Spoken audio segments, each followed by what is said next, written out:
This show is a part of the FM Podcast Network, the home of great music podcasts.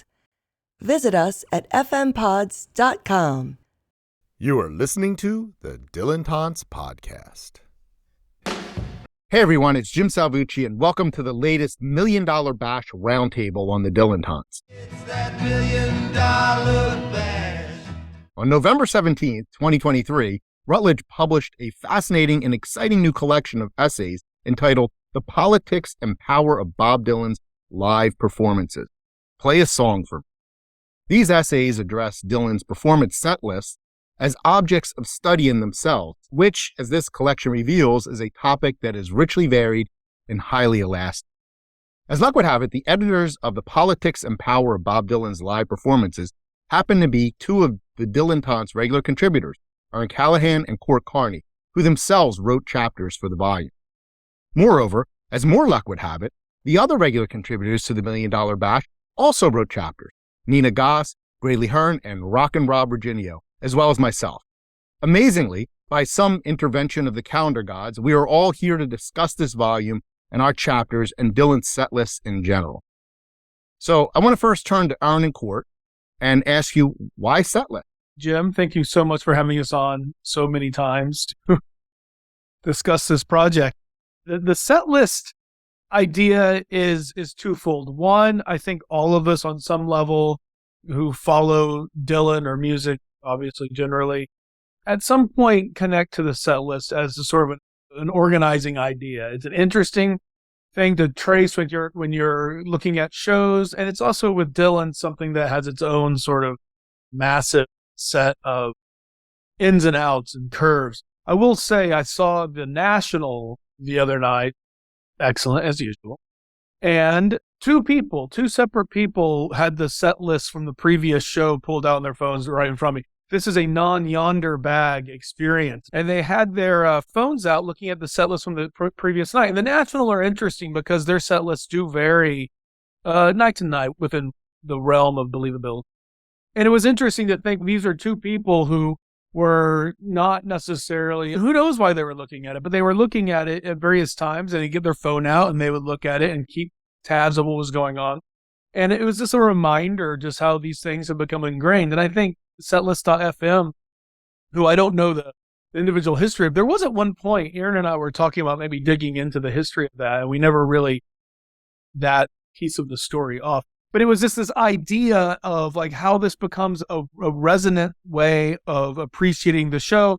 And then as scholars, as historians, as critics, it's interesting to go back and see what the long narratives can be made out of that. So that's the one piece. And then the other piece I'll let Erin talk about, but that was more directly related to some work that she had done. Thanks, Court. And again, thanks, Jim, for having us on so many times. I echo Court in that sentiment. So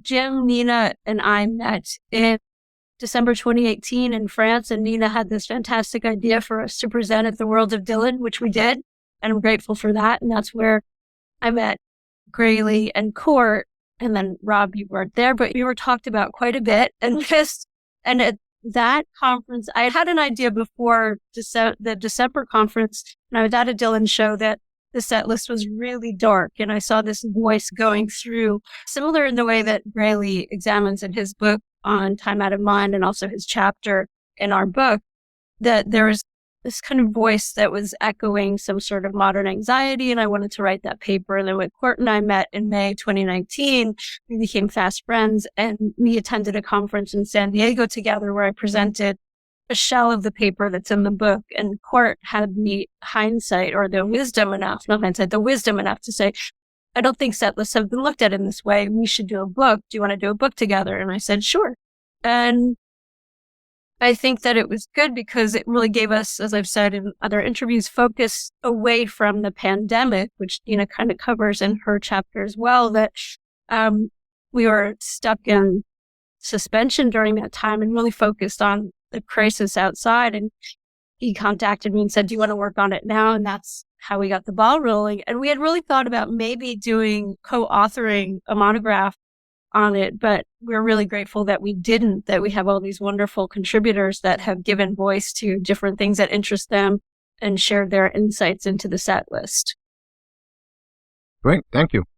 So in these essays, we have Dylan's performances treated as conversations, as play cycles, as interpretable texts, as splayed anthems, as thematic narrative, and as a collective experience imbued with meaning.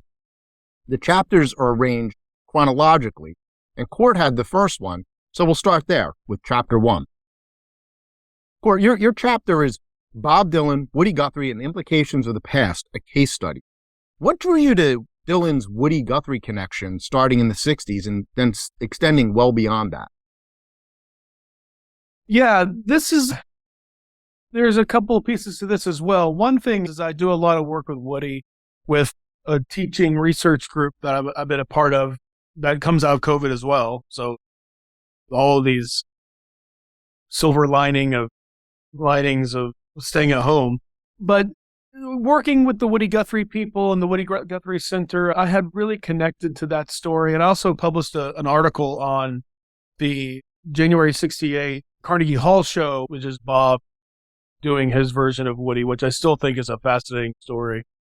So that was always in my mind. And then, to be honest, I was thinking of a way of sort of an introduction part 2 of this is what I was thinking this would look like. One of the great things about opening this up to so many people and having everybody join in is that essays look so different than what I would have done, which is, I mean that in the most positive, wonderful ways of how would I have approached that? Or this essay's coming out from an angle I never would have thought about.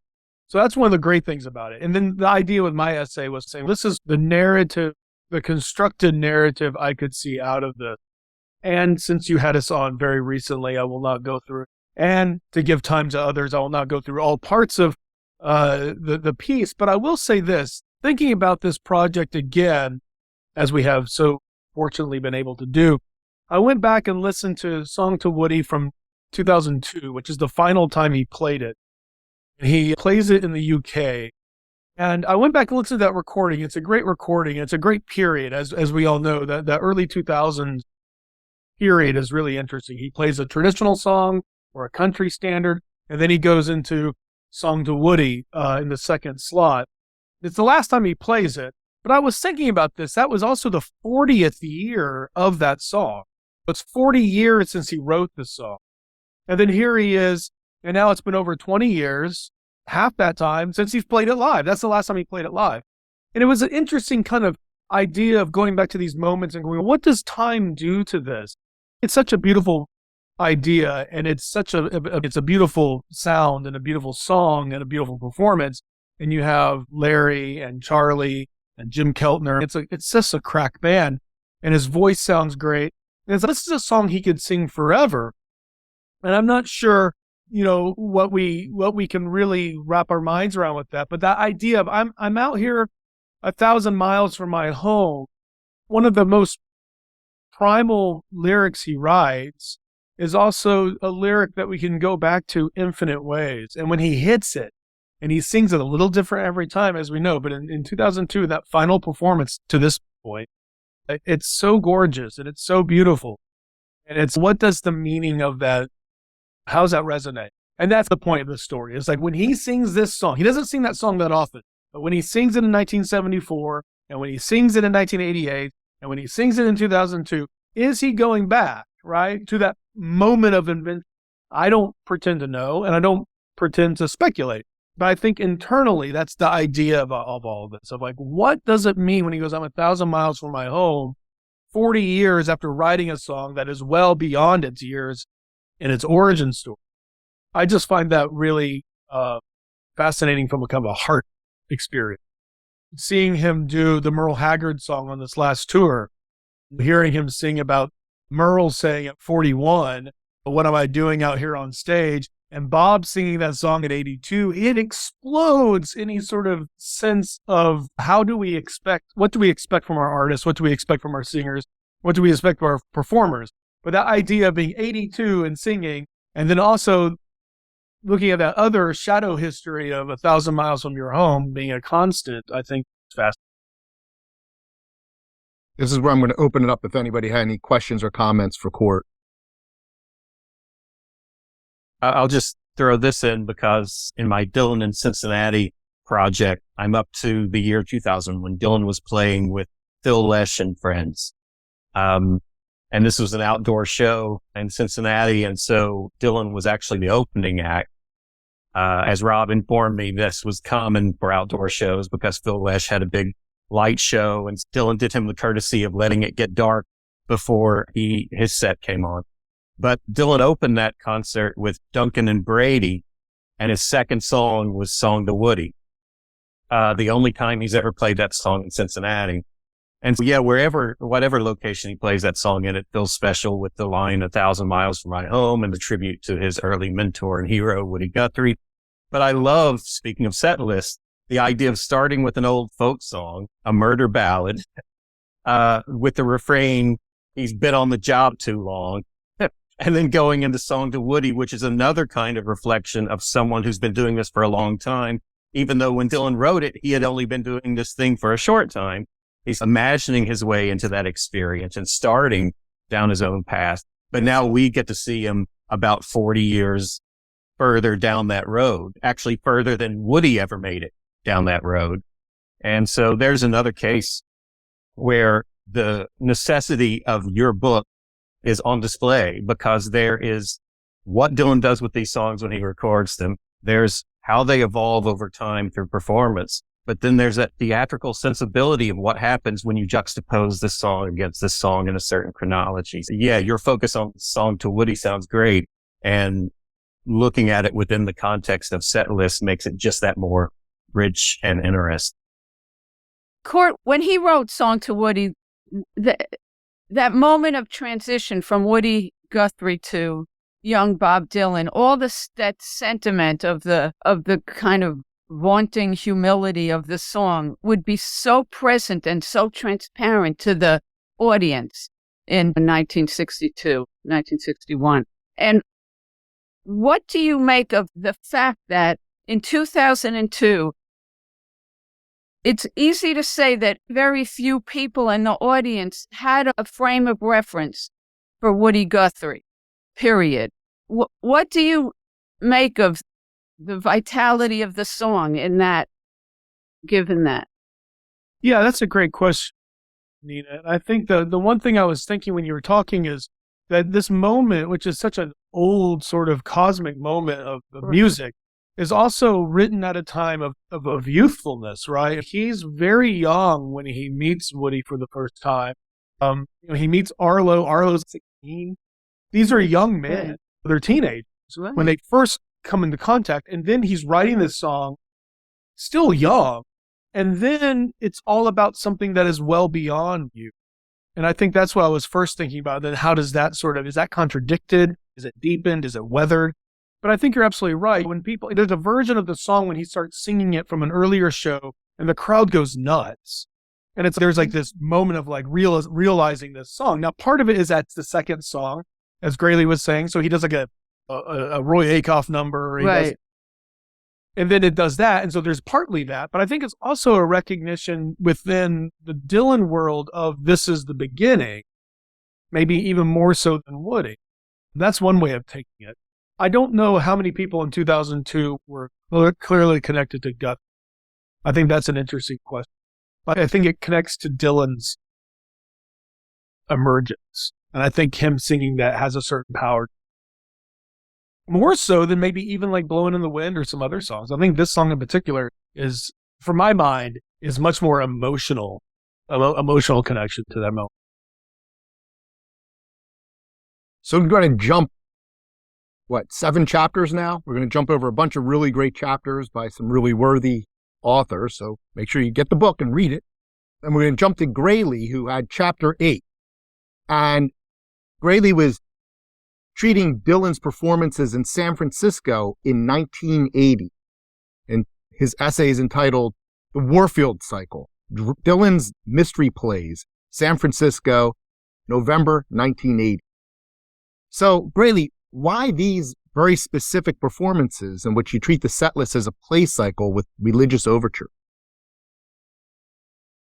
When Erin and Court first approached me with the idea for this book, I thought, that's a great idea. How is there not already a book out on this? Yes, please do this book.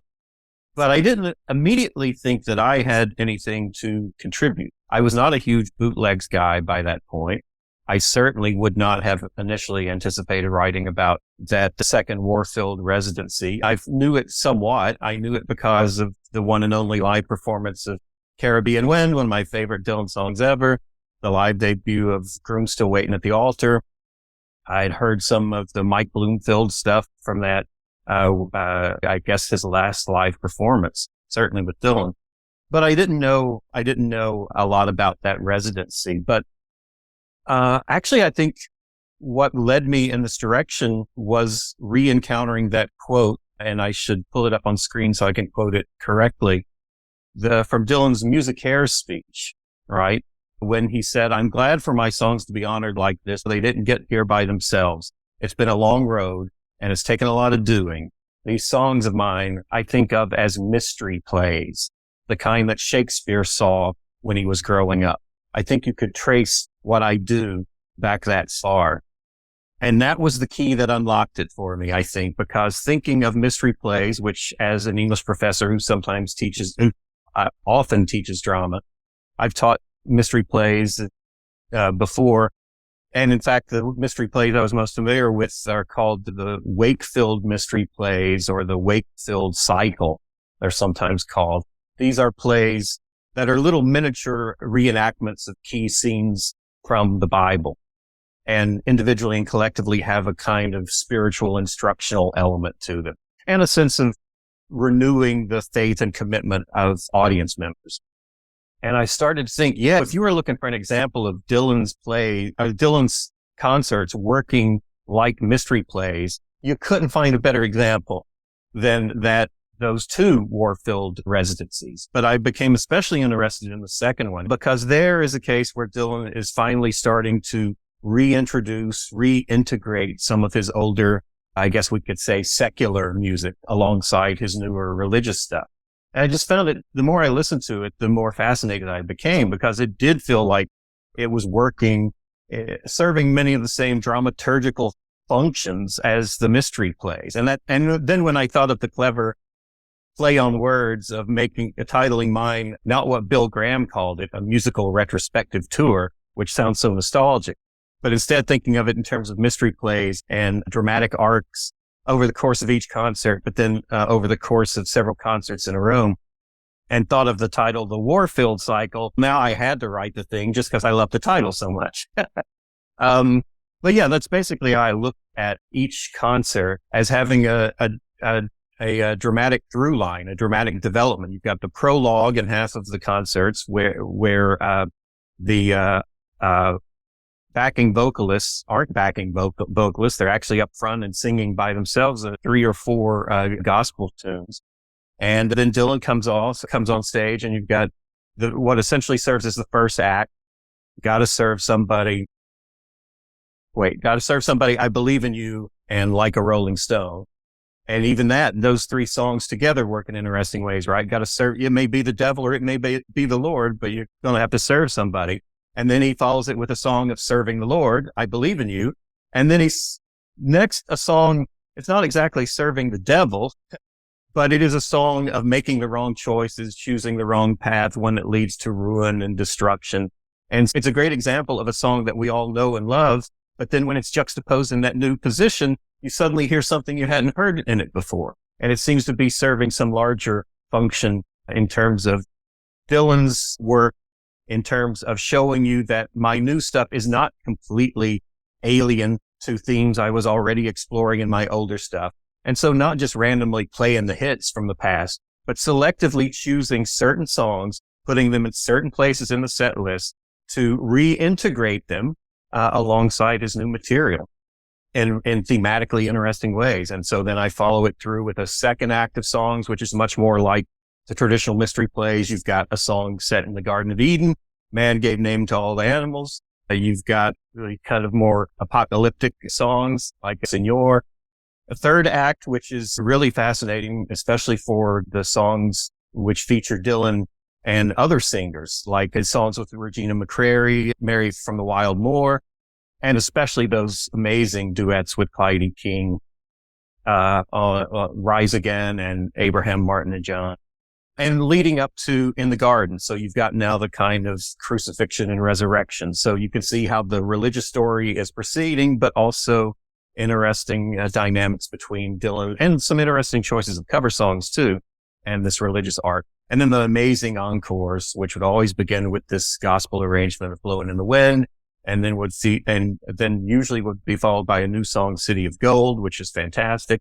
And then some great hits from the past. And you really got a sense at the end of these concerts that there's a lot of love and a lot of enthusiasm in the room and a kind of renewal of vows really between Dylan and his audience, which had some tension and maybe some rupture in the past couple of years with his Bible thumping fundamentalism during those born again years. But there is a sense, I think, of community renewal, just like in the old mystery plays at work in those concerts. Yeah, it really became a fascinating project in and of itself, but it really has opened a door for me to do a lot more work on live performances than I had ever done before. And so in that sense, really pointed the way toward the Dylan in Cincinnati project, which is my main passion for the last couple years. So thanks, Erin and Court, for opening that door for me, because it turned out there was a lot behind that door. I just want to say, one of the things that I admire about your work and I love is when I was reading the chapters over, the connections you made. There were two things in particular that stood out, but you always find these lovely connections between an Abraham, Martin, and John, and just not the Bobby connection, but also the Clyde King connection, and how that's speaking on a religious, allegorical level, but also that parallel to American history, which I thought was just fantastic. But then you bringing the background singers and into the forefront and making them part of the show equals to, as Gail Wald does in her chapter, but also challenging some of the folks who think they're shrill or who just disregard them. And I thought it really did service to the shows to show that communal effort that you say, like beyond the floodlights, but also on his side of the stage lights, we see that he's really in a sense of community through your chapter. So I thought that was so spot on. Really well done. Thank you. Thank you. Yeah, you're right. That sense of kind of communal renewal on multiple levels is being enacted on the stage, and then it's being reenacted across the footlights with the audience, and that back and forth energy circuit they established there. And I have to give credit here to Laura Tencher, because it was her episode as a tribute to Clyde King after the death of Clyde King that really made me start appreciating more the importance and the kind of unfairly dismissive attitude too many people had toward Dylan's collaborations with those singers, Clyde King, probably first and foremost, but a number of others as well. I just want to add that the depth of history in Graley's writing is always so nice to see. And your Substack is worth looking at too, because you do these nice connections. And I'll just add a meta story here is that I love when you say you didn't know if you had anything to add, but then you were the first person to get us a complete draft of an essay. And that essay helped us get the book together, because we then included that essay. It was A, present, but even more importantly, B, wonderful. And so Graley's essay really is what I think cracked the door open for us to get momentum going. So thank you, Graley, for the essay, but thank you, Graley, for the essay. And thank you, Graley, for all of the things you bring to the Dylan world, which I think is extraordinary. Thank you very much. And before I pass the baton to our next presenter, did you say that the book came out officially on November 22nd, or did I get that wrong? On the 17th, the same day as Budokan. Okay, that's what it was. I wanted it to be the 22nd. It's Kennedy assassination, but it's also the day that Dylan got married, and it was also the last day of the second residency at Warfield, November 22nd. But 17th, he was playing there too. So my chapter was next, and oddly enough, it happened to cover October 1981, literally 11 months after Graley's chapter. And we plowed a lot of the same ground, but in different directions, I think. So it's quite different. But I actually want to move on to Rob's chapter, number 11. We jump quite a bit and his chapter's entitled Bob Dylan's Splayed Anthems. We jump chronologically somewhat to pretty much the late 90s.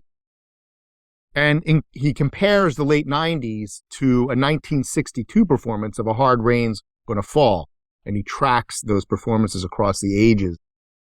Now, Rob, you use the lens of poet Nathaniel Mackey's concept of the splayed anthem and the curation of African-American music. So tell us, what is a splayed anthem and what brought you to this particular approach?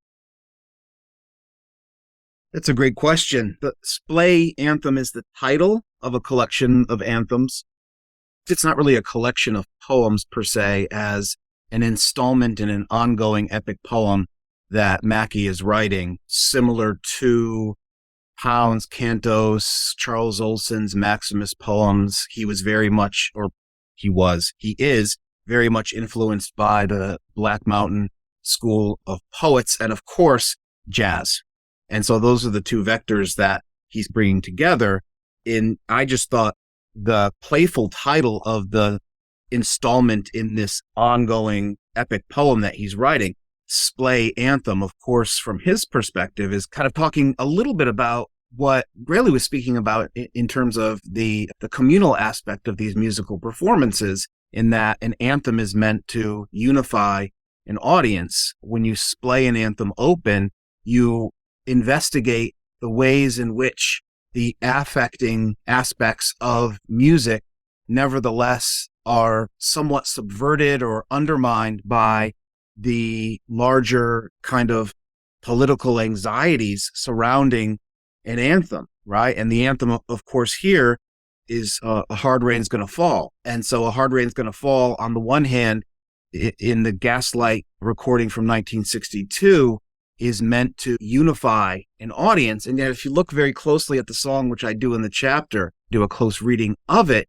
questioning the ways in which this pact between the singer of Where Have All the Flowers Gone and the audience listening to that anthem bind together. And Dylan already very precociously in composing the song has in it the seeds of questioning whether this kind of production of a musical form, the anthem, can in fact bind communities. And then, of course, you get his performance in 62, where he tweaks his way of singing the refrain every time to prevent the folks in the audience from making it a sing-along. And I don't know if anyone's familiar with this bit it's a bootlegged, the Robert Shelton Denver Hotel tape, where he and Shelton is recording Robbie Robertson and Dylan hanging out. And I always imagine Shelton and Robertson wanting to go to sleep, but Dylan is still going and going. He decides, hey, I'm going to lay a new song on you. And of course, it's Sad-Eyed Lady of the Lowlands, a little song that you'll whip out and just play on your acoustic guitar. It's crazy. And you can hear Shelton asking about the song, and Dylan is only able to repeat the refrain of the song. But he says in another example of Dylan's brilliant wit, he said, if I ever hear Pete Seeger make this refrain a sing-along, I'm going to come at him with a hammer and a sickle. And it's just a really great comment that every time I hear that, I laugh. And then I think what he was doing in that early 62 performance, where he's got this song that the audience wants to make this kind of collective anthem. And yet within it, 10,000 talkers whose tongues were all broken, the sense of communication and the ability to create a kind of unified culture is critiqued. And then, of course, the 1999 performance is interesting because I look at a series of shows, Bogart's in Cincinnati, for example, that Grayley was able to be there. I'm so envious because I love 1999 and I love those shows. He was playing with Paul Simon on tour, and Simon gave a kind of nostalgic 60s jukebox version of his songs. He did a professional job. Dylan, of course, couldn't stop. It wasn't enough shows for him. It wasn't enough. And that always struck me as, what is Dylan doing by playing Bogart's in Cincinnati on an off night? Surely you want to rest on your laurels or on your ass or whatever. But Dylan has to be up on the stage performing Hard Rain. He never performs Hard Rain at the main shows with Paul Simon at these big arenas. He only performs it at these small venues. And so he's recreating, I think, in those small venues, the kind of environment that he first perform the song. And it's remarkable how the audience is so silent during the song. They're really keyed in and they're not singing the refrain. I think that has a lot to do with the ominous arrangement of the song and the mournful quality of the song, specifically when you get to the end of it. What do you do now? He knows his songs well and has not stopped singing those songs.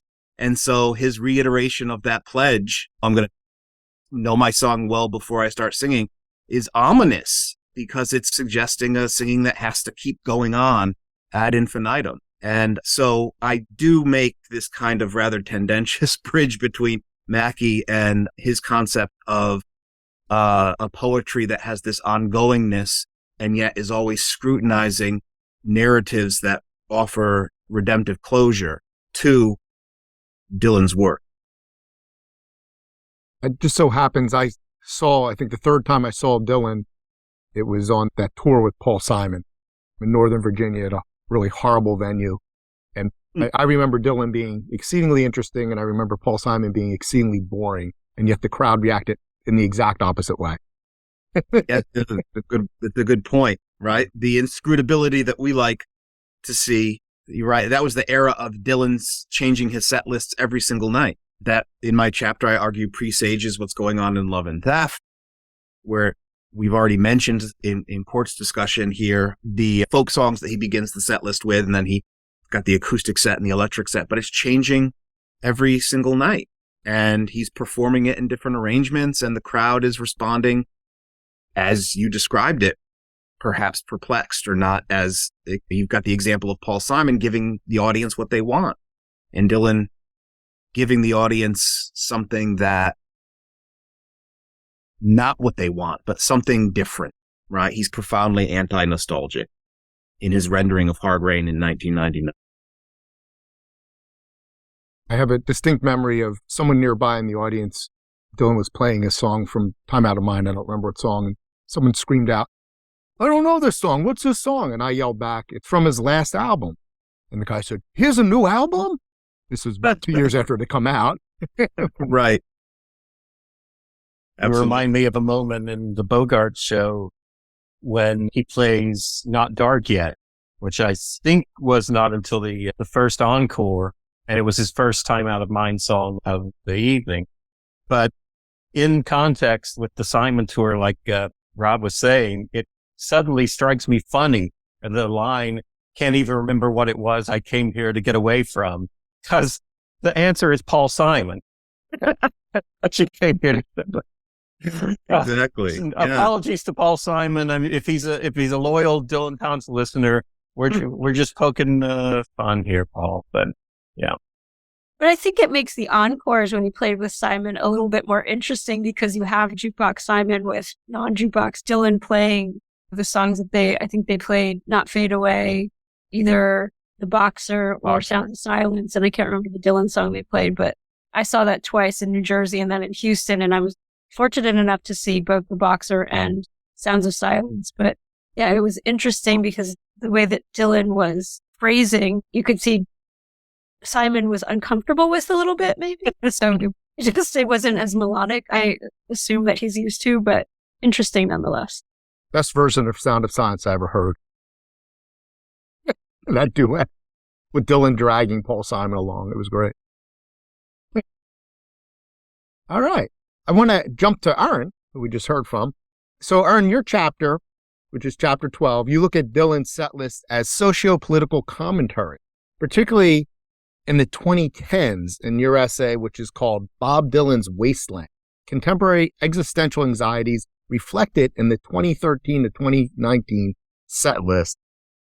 Tell us what's happening in those performances in reaction to the political world and what was unfolding around us at that time. I think it's an extension of the idea that he gave us in Chronicles, where he talks about his post-World War II, his atomic anxiety about growing up as a kid and not knowing that, or knowing that at any moment the world could just end. And so I feel like when I was at that concert with my parents on October 14th, 2018, I knew what the set list was, but then hearing it, I saw this sort of threat going through that it was this one nervous Prufrockian character. He starts us out with a worried man with a worried mind, and he is unable to make any changes. He's waiting. Whatever is coming, whatever doom is coming, he's next in line and he's bracing for it, and he can't change anything. And then anything that he does throughout the entire set. So I saw this theme kind of going through. His love is unrequited, unfulfilling, or he just wants to get away from it, unsatisfying. Right after the 2016 election, this is once I started to look at that set list as it was, there's a master list of the songs through the repetition. I thought he was reinforcing this theme of contemporary anxiety.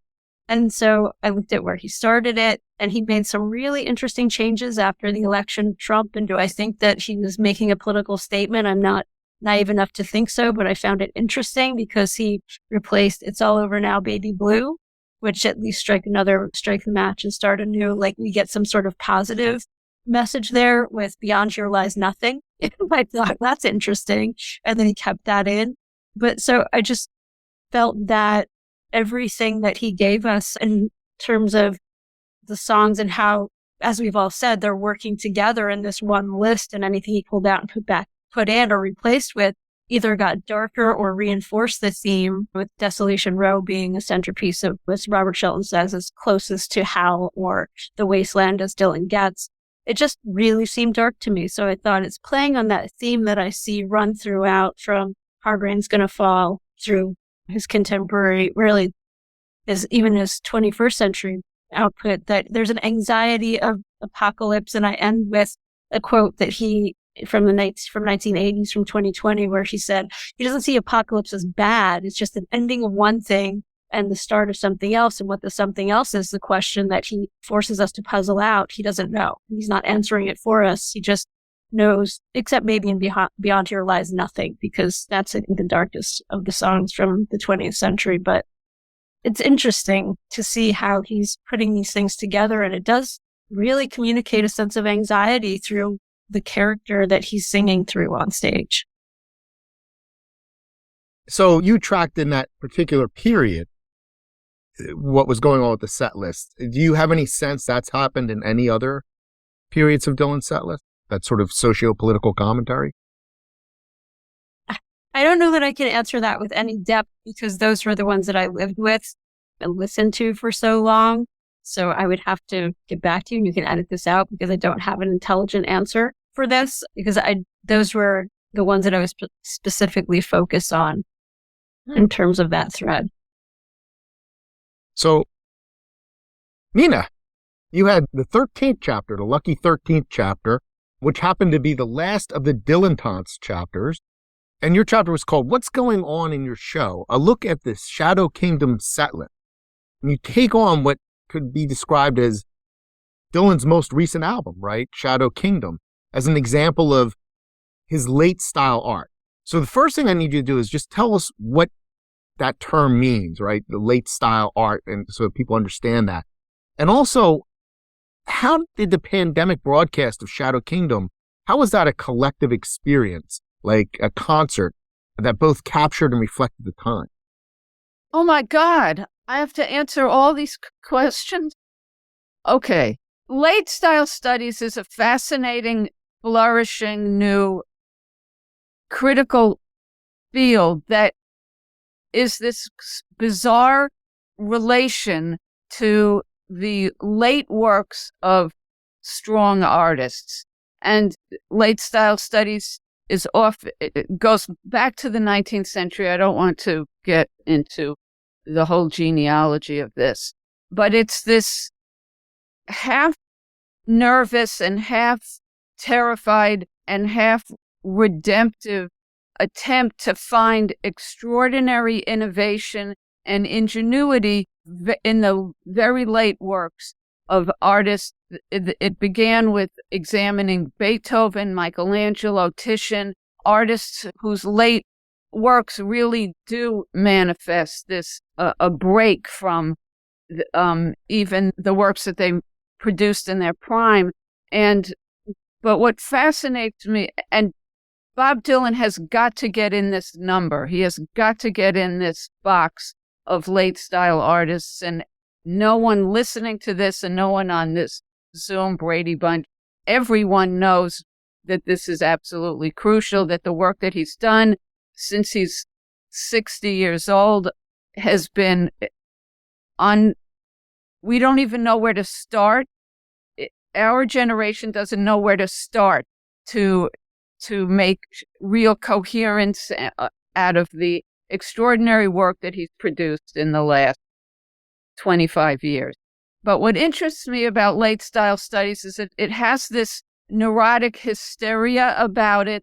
It's really a body of critics for whom the very viability of their field and their approach is contentious, and who really all seem, and I count myself in this, just this extraordinary appetite to find vitality and magnificence in work, in art that confronts directly mortality and all of our personal apocalypses, which we are all anticipating. And as the years go by,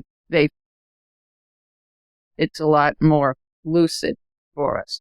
So that's a long prelude for that. And what Shadow Kingdom seemed low-hanging fruit for a set list essay, because it was a highly conceived one-off project, very contained. This is to examine a set list that is fixed in this theatrical and, as I say, high concept frame is so inviting, and I don't want to say easy, but easy. And so what first struck me in this, the sense of relation and Shadow Kingdom, is while I sat right here in this, where I'm sitting right now with this very computer, and waiting for you pay your $25, and I'm sure you all remember waiting for this thing to start. On the right-hand side of your screen is all these cascading messages from people all over the world, waiting for this thing to start. And they're also, maybe he'll do Oxford Town. Maybe, I hope he does Blowing in the Wind. I can't, this tension and fraught and excitement that just transmitted off the screen in these typed messages from people all over the world who are waiting for a pre-recorded hour-long video that you paid $25 to see. And not only pre-recorded, but it's all synced. All the music and the vocals are all synced. You're waiting for this completely contrived, artificial, non-event. And it just, that sense of anticipation, of cutting through the torpor and the inertia and the death in life of pandemic life, that seemed to inform the whole experience of Shadow Kingdom. And it wasn't hard to find that narrative through the songs themselves. What I write in the paper is the Shadow Kingdom set list showcased what have always been Dylan's preoccupations. How does the past erupt into the present? How can desire distance people or close that distance? Why do Dylan's own invented wonderlands trap him? How can a song address and manifest an absent other, including the listener? But Shadow Kingdom triangulated these familiar concerns with theatrical tableaus and our own historical moment of inertia, alienation, and futurelessness. I felt that it is possible to say that we can impute anything. The songs are so inexhaustible. We can impute any narrative and any frame and any coherence that we want to any set of Bob Dylan songs. There's no end to what we can weave out of any set of songs. And I have to, I have to accept that. But at the other hand, it felt very moving to find in these songs these webs of alienation, of desire, of distance, of timelessness in terms of futurelessness. It felt like a very moving project for me to re-narrate the set list in this fashion, in the frame of the pandemic, life and death, as put. Nina, would it be safe to say you talk about one of the things that we're talking about here are set lists, and these are things all of us have spoken about, the kind of intentionality behind the self-curation of these set lists. Hearing you describe your chapter here, then, is it safe to say, and I think the answer is yes, that Dylan is not interested per se in curating his legacy as much as he is in reconfiguring his body of work to fit, like Erin was talking about and you were talking about, to be a response to the current moment we're in. Exactly, because it's to see Wicked Messenger and To Be Alone with You performed together in this ridiculous tableau of people who do not seem aware that they are at a Bob Dylan concert, and to see that there is no conceivable way that you can accuse Bob Dylan of, again, as we say, of nostalgically reminding us of his canon. That's just when Forever Young and When I Paint My Masterpiece, these two songs are such contrasts in persona, in the sense of what it means to exist in time, what it means to address a listener. There's just such extraordinary incompatibilities, which is a word I use a lot about Bob Dylan, but there's extraordinary, and somehow he makes all of this an appeal to us to experience more fully the sense of alienation and timelessness that the pandemic manifested for all of us. And I find that makes Shadow Kingdom a fascinating artwork, and not just a fascinating, another fascinating step in the Bob Dylan journey. I think it has a richer frame to it. I love how well-versed and academic your work is, obviously. I'd be remiss if we didn't say that Rob and Nina, y'all were on a panel together recently. Those papers were so altering in terms of how we approach your two topics. But I also love how you connect the emotion of it, like the emotional.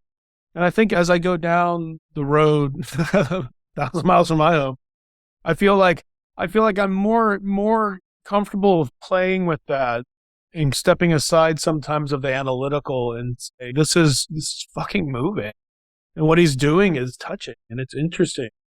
So I love that. What I will say is that Nina, and as heard behind the scenes, Nina and Laura Tinscher both wanted to work on Shadow Kingdom, and they both delivered very different essays. And I think that's a really wonderful way of how different people do different things, and they're not like, oh, this is part two. And they're very different, and it's really, Jim, you and Graylee don't quite cross paths, but you're so close to each other, yet very different essays, very wonderful moments. Rob, you're by yourself, so you are.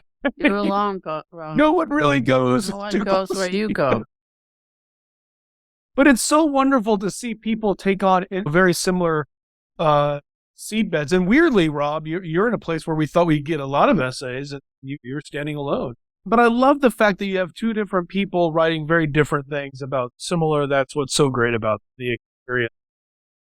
I can't say enough just to go to the emotional route, to have people who I see now as friends and colleagues, and to be a part of all of this, seeing this work come together. It's been one of the most gratifying things. If I'm thankful, Jim, this is where you can cut this out. If I'm thankful for a group of people like all of you. Thank you. So nice. Thanks, Court. Thank you, Nina, Court. one of the things one of my favorite passages, I love that you used Ball's vocalization. That was just pure genius to describe the way that the songs are working. But I did feel knowing you personally, to riff off what Court was saying, when you wrote that the folks in Shadow Kingdom don't realize they're at a Bob Dylan concert, that just struck me as being so to the core of who you are. In essence, like when you said, once you've sat in first row, even the second row isn't enough. And That's so true.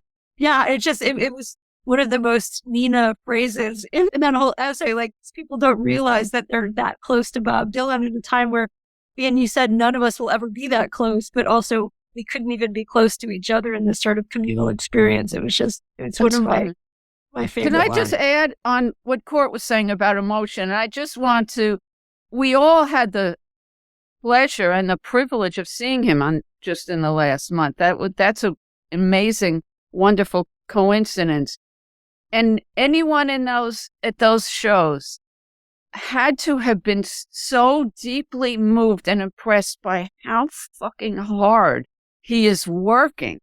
He is 82 years old. He works so hard to get every ounce of feeling and power and wit and anger in every syllable that comes out of and that how much he has at stake in every one of these songs, in every one of these shows. And you got to meet his emotion. You got to meet that with whatever you have. And that's all I have to say. I have a question that I hadn't thought of, Nina, until you were talking before. So his latest set list, his latest performances around the country, we're recording this in late November 2023, he is combining almost all the songs of Rough and Rowdy Ways, except for Murder Most Foul for obvious reasons, and many of the songs that he recorded from Shadow Kingdom, which I would say are his last two albums, and the Shadow Kingdom songs he's doing largely in the Shadow Kingdom style, along with Gotta Serve Somebody and Every Grain of Sand, and also one Frank Sinatra number, usually, what is it, Black Magic, and then perhaps a cover of a Grateful Dead or Merle Haggard or a City. If you're lucky. If you're lucky. I actually saw the last time he did that, which was at the Capitol Theater in Port Chester, where he did a Grateful Dead song. So that combination of things, what do we have to say about those combinations of particular tunes? I find that a fascinating set list for a man 82 years old, be up on stage. Virtually none of these songs is a hit. The one at the Beacon and at the Capitol Theater when I saw him, the one that was received the most wildly was Gotta Serve Somebody. That was the biggest hit that's funny. Of the set list. What thoughts you have? I'm really curious. I'd be really curious to talk to people who are new to this, where this is maybe the first time that they've seen Dylan live. And what do you make of the difference between I Contain Multitudes or Key West and To Be Alone With You or watching what do you make of the difference between these songs performed, as you say, in this kind of more or less consistent register with this band? I'd be curious. Otherwise, I don't. It's quite stunning how he's able to put on the persona of I'll Be Your Baby Tonight. Yeah. And then sing Rubicon. Yeah, or something like that. Yeah. So that just strikes me. And a personal anecdote that I have is 2019, seeing him in Ithaca right before the pandemic, where he played Girl from the North Country, this beautiful version. Oh, yeah. Turned right around immediately. He turned on his heels and played that minor key version of Not Dark Yet. And to see him be able to do that was just like, it's like someone performing. Yeah. I can't think of an analogy. The switch there, just during performance. So this is something that I think, for me at least, is enjoyable about the set list is that he's got right now, is to see him not effortlessly, because he is working up there on the stage. You're right, Nina, but to see him kind of work at making this switching from one persona to another, which leaves you in this interesting space. He's not this singular figure for you to pin down. I had the experience, as probably all of us have when we've seen these concerts, of at some point things were quiet enough for someone to yell out a request like a Rolling Stone, and you're just embarrassed for someone.